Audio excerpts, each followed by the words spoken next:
Perkenalkan, saya Tria Putri Wulandari dengan NIM 21020500035 dari Prodi PGMI.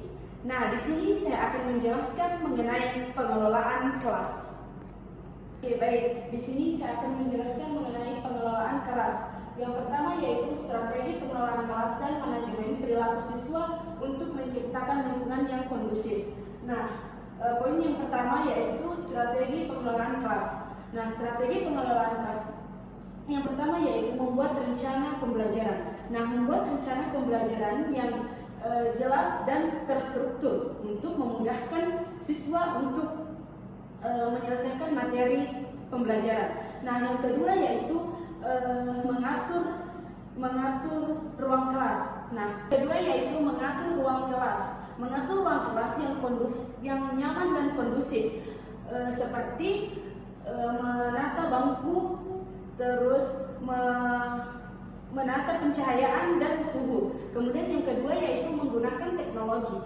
Nah, menggunakan teknologi seperti menggunakan media pembelajaran, kemudian video dan multimedia. Nah, yang terakhir yaitu mengembangkan keterampilan sosial. Nah, mengembangkan keterampilan sosial siswa seperti berkolaborasi, kemudian berinteraksi dan berkonflik. Oke, baik. Yang kedua yaitu strategi manajemen perilaku siswa. Selanjutnya, menggunakan konsekuensi yang konsisten.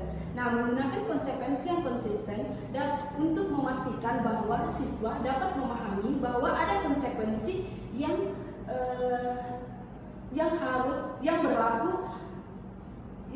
berlaku untuk mereka. Nah, selanjutnya yaitu mengembangkan keterampilan emosi. Nah, mengembangkan keterampilan emosi untuk memastikan siswa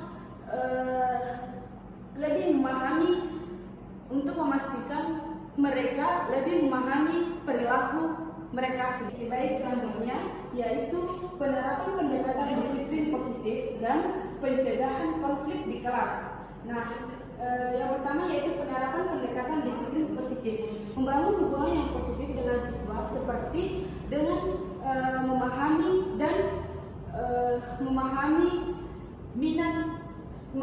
minat siswa. Nah, selanjutnya yaitu menggunakan bahasa yang positif. Menggunakan bahasa yang positif seperti memberikan pujian dan penghargaan. Kemudian mengembangkan keterampilan sosial. Mengembangkan keterampilan sosial seperti keterampilan berkomunikasi, berkolaborasi dan berkonflik.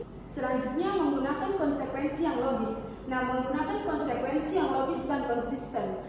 Seperti dengan menggunakan peringatan dan konsekuensi yang sesuai. Oke, baik, selanjutnya yaitu pencegahan konflik di kelas. Yang pertama, membuat peraturan kelas yang jelas. Nah, membuat peraturan kelas yang jelas dan konsisten.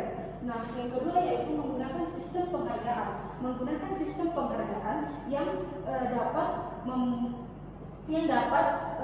meningkatkan motivasi siswa. Nah, kemudian yang ketiga yaitu mengembangkan keterampilan berpikir kritis. Nah, mengembangkan keterampilan berpikir kritis untuk membantu siswa agar memecahkan masalah dan mengambil keputusan. Nah, kemudian yang terakhir menggunakan aktivitas kelas yang menyenangkan. Menggunakan aktivitas kelas yang menyenangkan untuk memotivasi siswa lebih meningkat minat belajarnya. Baik, selanjutnya yaitu evaluasi dan refleksi praktik pengelolaan kelas. Yang pertama yaitu mengidentifikasi tujuan pengelolaan kelas yang ingin dicapai. Yang kedua, mengumpulkan data mengenai praktik pengelolaan kelas seperti wawancara, observasi dan survei. Nah, selanjutnya yaitu menganalisis data. Nah, menganalisis data untuk mengetahui kelemahan dan kekuatan dalam pengelolaan kelas.